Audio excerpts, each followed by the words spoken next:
Hello students, स्वागत है आप सभी लोगों का आज के मेरे इस जीएसटी के वीडियो में। स्टूडेंट्स, मैंने इसके पहले जीएसटी पे 2 वीडियो ऑलरेडी अपने चैनल पे अपलोड कर रखे हैं, जिसमें मैंने आपको बताया है। पहले वीडियो में मैंने इसको एक्सप्लेन किया था कि जीएसटी क्या है, कैसे जीएसटी आया। उसके बाद दूसरे वीडियो में मैंने जीएसटी के इतिहास पर एक संक्षिप्त परिचय के रूप में उस पर प्रकाश डालने का काम किया है, जिससे कि ये आसानी से समझ में आ जाए कि जीएसटी कब, कैसे, कितने दिनों के प्रोसेस के बाद अप्लाई हुआ, कैसे कैसे वो आया। लेकिन आज का ये जो वीडियो है ये बहुत ही इंपॉर्टेंट होने वाला है, क्योंकि आज मैं आपको बताने वाला हूं कि जीएसटी की आवश्यकता जो है वो कौन कौन से लोगों को है। यानी कि बहुत सारे लोग इस कंफ्यूजन में रहते हैं कि आखिर मुझे जीएसटी रजिस्ट्रेशन लेना चाहिए कि नहीं लेना चाहिए। तो मेरा वादा है आप लोगों से कि अगर आप इस 10 मिनट की वीडियो, 15 मिनट की वीडियो देख लेते हैं तो आपको यह समझ में बिल्कुल आ जाने वाला है कि जीएसटी की जरूरत किसको है और किसको नहीं है। यानी कि हम कब जीएसटी का रजिस्ट्रेशन लें और कब नहीं लें। आइए वीडियो को शुरू करते हैं, क्लास को शुरू करते हैं।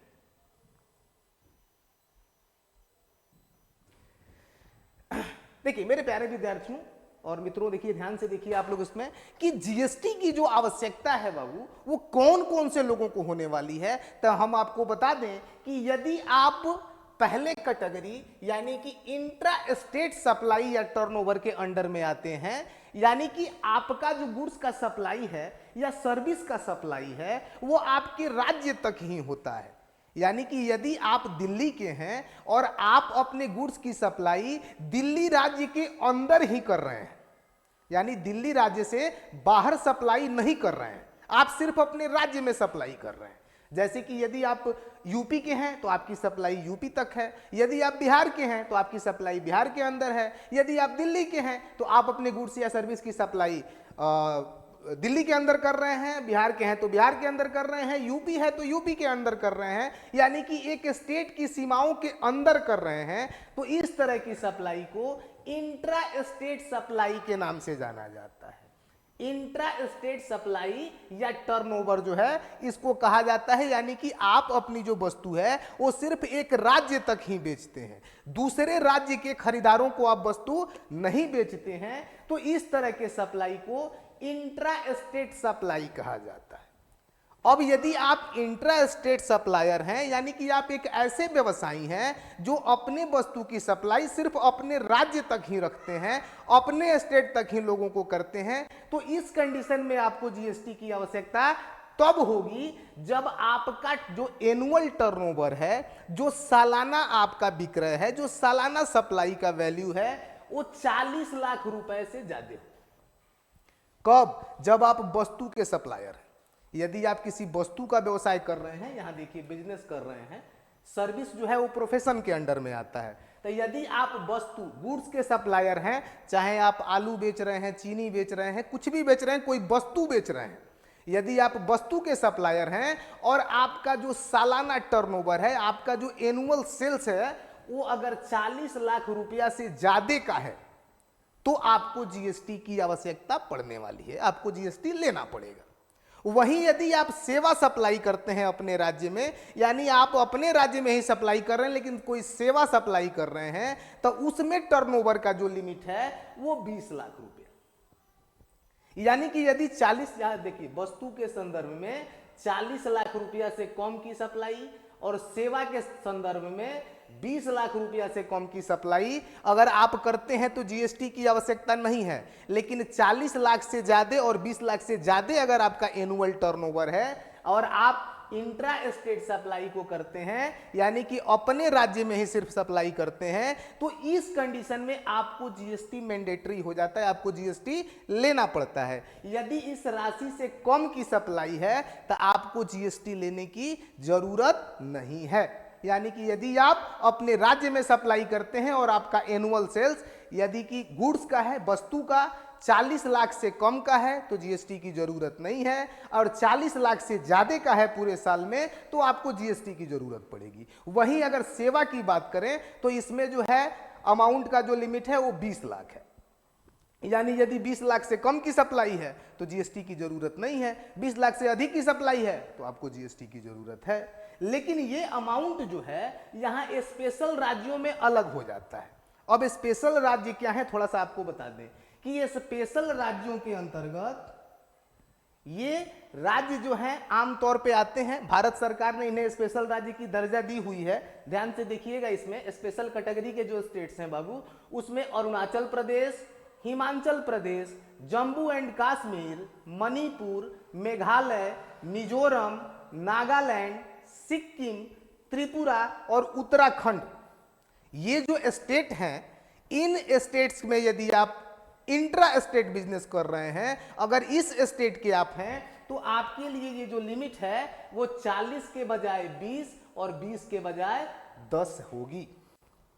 यानी कि यदि आप उन स्पेशल वाले राज्यों से हैं तो आपकी सप्लाई के संदर्भ में 40 के बजाय 20 को ध्यान में रखा जाएगा और प्रोफेशन में यानी कि सेवा में 20 के बजाय 10 को ध्यान में रखा जाएगा। यानी कि यहां आप 20 लाख से ज्यादा के सप्लाई पर और यहां 10 लाख के ज्यादा से सप्लाई पर जीएसटी आपके लिए मैंडेटरी हो जाने वाला है। तो आई होप कि आप लोगों को इंट्रा स्टेट सप्लाई समझ में आ गई होगी कि जब कोई व्यक्ति, जैसे मान लीजिए कि मैं बिहार का व्यक्ति हूं और मैं जो हूं अपने बिहार राज्य के अंतर्गत ही वस्तु सप्लाई करता हूं, वस्तु बेचने का काम करता हूं और मेरा एनुअल सेल यदि 40 लाख से कम है तो मुझे जीएसटी की आवश्यकता नहीं है।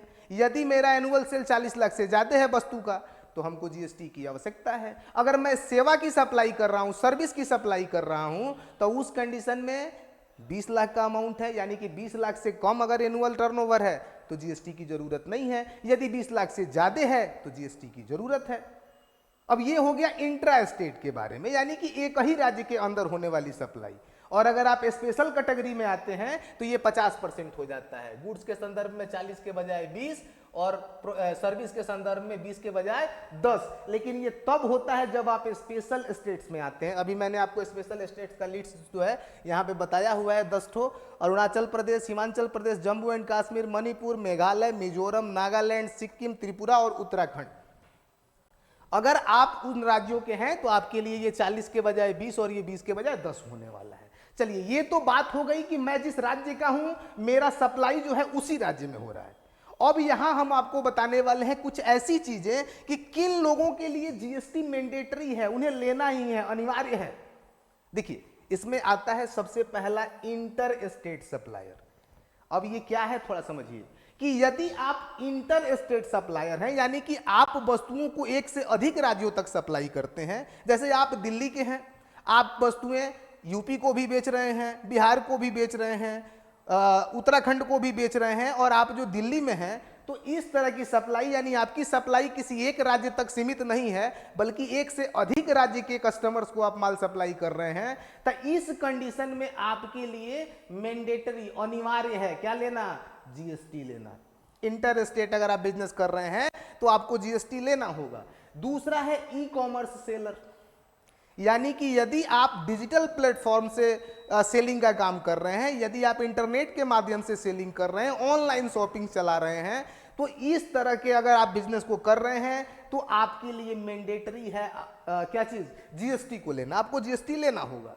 तीसरा, कैजुअल टैक्सेबल पर्सन, यानी कि ऐसे व्यक्ति जो कभी कभार जो है दूसरे राज्यों में वस्तुओं को सप्लाई करते हैं। हालांकि इनका फिक्स स्थान नहीं होता है, लेकिन कभी कभी ये सप्लाई करते हैं, तो इन लोगों के लिए भी जीएसटी लेना है। नॉन रेसिडेंट टैक्सेबल पर्सन, एक ऐसा व्यक्ति जो भारत का निवासी नहीं है, ना ही कोई फिक्स स्थान पे व्यवसाय करता है, कोई विदेशी व्यक्ति है, लेकिन अगर वह भारत में व्यवसाय कर रहा है या फिर हमारे देश में कर रहा है, तो इस कंडीशन में उसको जीएसटी लेना मैंडेटरी है।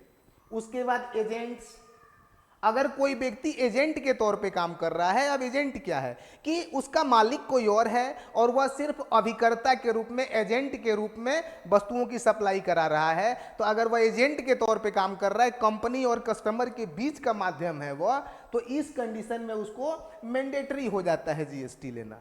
इसके बाद जो है, यदि ऑनलाइन गेमिंग या डाटाबेस सर्विसेज आप प्रोवाइड कर रहे हो, तो इस कंडीशन में जीएसटी आपके लिए मैंडेटरी हो जाता है। तो आई होप कि आप लोगों को मेरी बातें बिल्कुल समझ में आई होंगी। इन शॉर्ट अगर कहें तो अगर आप एक स्टेट के अंदर बिजनेस कर रहे हैं तो आपका टर्नओवर 40 लाख से अगर कम है तो जीएसटी की जरूरत नहीं है, 40 लाख से ज्यादा है तो जीएसटी की जरूरत है। अगर सर्विस आप प्रोवाइड कर रहे हैं, कोई सेवा का काम, बेचने का काम आप कर रहे हैं, तो उस कंडीशन में आपका टर्नओवर 20 लाख से कम है तो जीएसटी की जरूरत नहीं है, 20 लाख से ज्यादा है तो जीएसटी की जरूरत है।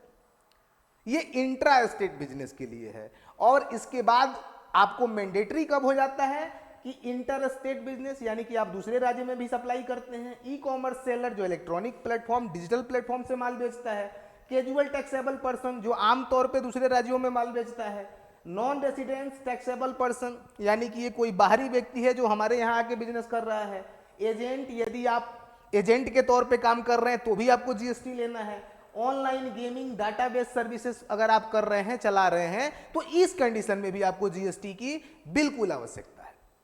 तो आज आई होप कि मैंने आपकी इस डाउट को कि जीएसटी की आवश्यकता किन किन लोगों को है, इसको मैंने क्लियर कर दिया। अगले वीडियो में मैं आपको बताने वाला हूं कि जीएसटी के कितने प्रकार हैं और वो कैसे कैसे चार्ज किए जाते हैं। तो हमारे इस सीरीज में आप बने रहिए, सभी वीडियो का अपडेट्स लेते रहिए। मेरे चैनल को सब्सक्राइब कर लीजिए ताकि जब भी मैं कोई वीडियो डालूं उसका अपडेट आप तक पहुंचता रहे। धन्यवाद।